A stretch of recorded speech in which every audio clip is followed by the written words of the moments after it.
رات کا آخری پہر تھا، ہر طرف خاموشی تھی، مگر ایک دل ایسا تھا جو اپنے رب کو یاد کر رہا تھا۔ زبان پر درود ابراہیم جاری تھا، لیکن سوال زبان کا نہیں تھا، سوال دل کا تھا۔ کیا درود صرف ہماری زبان پر ہے یا ہماری زندگی میں بھی اترتا ہے؟ ناظرین محترم، کبھی کبھی انسان بہت سے اعمال کرتا ہے لیکن اسے خود بھی معلوم نہیں ہوتا کہ ان اعمال نے اس کے اندر کیا تبدیلی پیدا کر دی ہے۔ کچھ تبدیلیاں شور نہیں کرتی، وہ خاموشی سے انسان کے مزاج میں اترتی ہیں، اس کے اندر کی سوچ بدل دیتی ہیں، اس کی نظر بدل دیتی ہیں، اور پھر ایک دن انسان پیچھے مڑ کر دیکھتا ہے تو محسوس کرتا ہے کہ میں پہلے جیسا نہیں رہا۔ درود ابراہیمی بھی انسان کے اندر ایسی ہی کچھ خاموش کیفیت پیدا کر سکتا ہے۔ تو آئیے جانتے ہیں کہ وہ 7 نشانیاں کون سی ہیں۔ پہلی نشانی، رسول اللہ صلی اللہ علیہ وآلہ وسلم کی محبت دل میں بڑھنے لگتی ہے۔ جب نبی کریم صلی اللہ علیہ وآلہ وسلم کی محبت بڑھتی ہے تو صرف زبان پر درود کی کثرت نہیں ہوتی، بلکہ انسان کی دلچسپی بھی بڑھنے لگتی ہے۔ اسے سیرت طیبہ سننے کا شوق پیدا ہوتا ہے۔ نبی کریم صلی اللہ علیہ وآلہ وسلم کا ذکر اسے اچھا لگتا ہے، کیونکہ محبت کی ایک نشانی یہ بھی ہے، جس سے محبت ہو انسان اس کے بارے میں جاننا چاہتا ہے۔ درود کی خوبصورتی یہ بھی ہے کہ زبان ذکر کرتا ہے اور دل آہستہ آہستہ محبت سیکھنے لگتا ہے۔ دوسری نشانی، گناہوں کے بعد دل خاموش نہیں رہتا۔ ناظرین محترم، ایک وقت تھا کہ انسان گناہ کرتا تھا اور دل پر کوئی بوجھ محسوس نہیں ہوتا تھا، لیکن جب دل میں اللہ کی طرف رجوع بڑھنے لگے تو وہی گناہ انسان کو اندر سے بے چین کرنے لگتا ہے۔ وہ سوچتا ہے کہ میں نے یہ کیا کیوں، مجھے ایسا نہیں کرنا چاہیے تھا۔ یہ بے چینی کمزوری نہیں ہوتی، کبھی یہ بے چینی انسان کو توبہ کے دروازے تک لے جاتی ہے۔ تیسری نشانی، عبادت بوجھ نہیں ضرورت بن جاتی ہے۔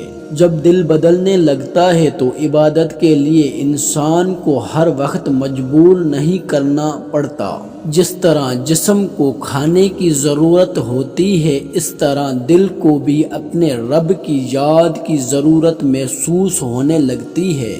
نماز ختم ہونے کے بعد دل چاہتا ہے کہ کچھ دیر اور بیٹھو۔ ذکر کرتے ہوئے دل جلدی نہیں کرتا، کیونکہ عبادت پھر صرف فرض ادا کرنے کا نام نہیں رہتا، دل کے سکون کا ذریعہ بن جاتا ہے۔ چوتھی نشانی، انسان کے لہجے میں نرمی آ جاتی ہے۔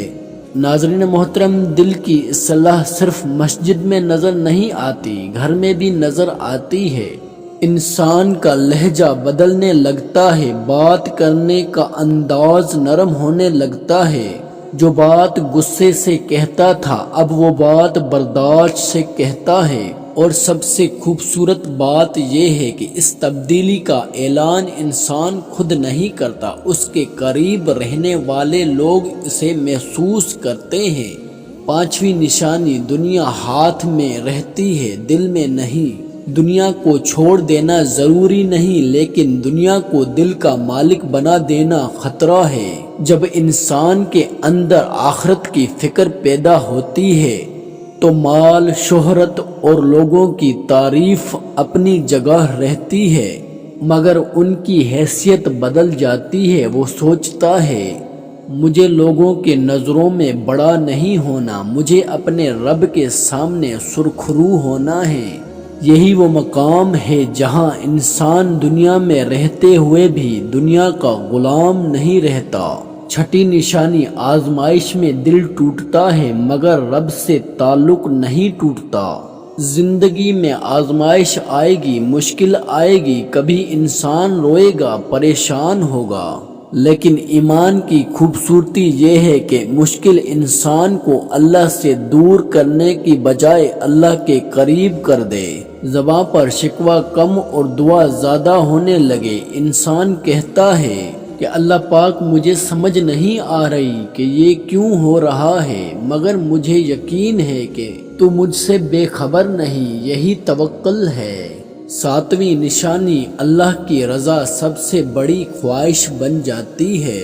ناظرین محترم، سب سے گہری تبدیلی شاید یہی ہے، انسان آہستہ آہستہ یہ سوچنا شروع کرتا ہے کہ لوگ میرے بارے میں کیا سوچتے ہیں، اتنا اہم نہیں میرا رب میرے بارے میں کیا سوچتا ہے، اصل بات یہ ہے۔ پھر نیکی دیکھنے کے لیے نہیں کی جاتی، خاموشی سے کی جاتی ہے۔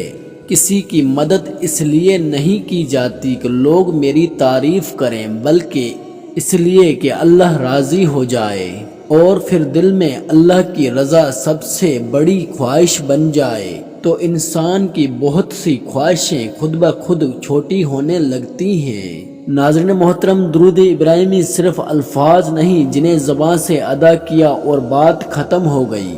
اصل سوال یہ ہے کہ اس ذکر نے ہمارے دل میں کیا پیدا کیا۔ اگر ہمارے لہجے میں نرمی آ رہی ہے، گناہ کے بعد دل توبہ کی طرف جا رہا ہے، عبادت میں سکون مل رہا ہے، آزمائشوں میں اللہ پر بھروسہ بڑھ رہا ہے، اور رسول اللہ صلی اللہ علیہ وآلہ وسلم کی محبت دل میں بڑھ رہی ہے، تو شاید یہ وہ خاموش تبدیلی ہے جنہیں انسان دوسروں سے پہلے اپنے دل میں محسوس کرتا ہے۔ اللہ تعالی ہمیں کثرت سے درود ابراہیم پڑھنے کی توفیق عطا فرمائے، اور اس ہماری زبان سے نکل کر ہمارے کردار، ہمارے اخلاق اور ہمارے دل کی کیفیت بنا دے۔ آمین یا رب العالمین۔ اگر یہ بیان آپ کو اچھا لگا تو ہمارے چینل راز معرفت کو سبسکرائب کریں۔ جزاک اللہ خیرہ۔ السلام علیکم رحمۃ اللہ وبرکاتہ۔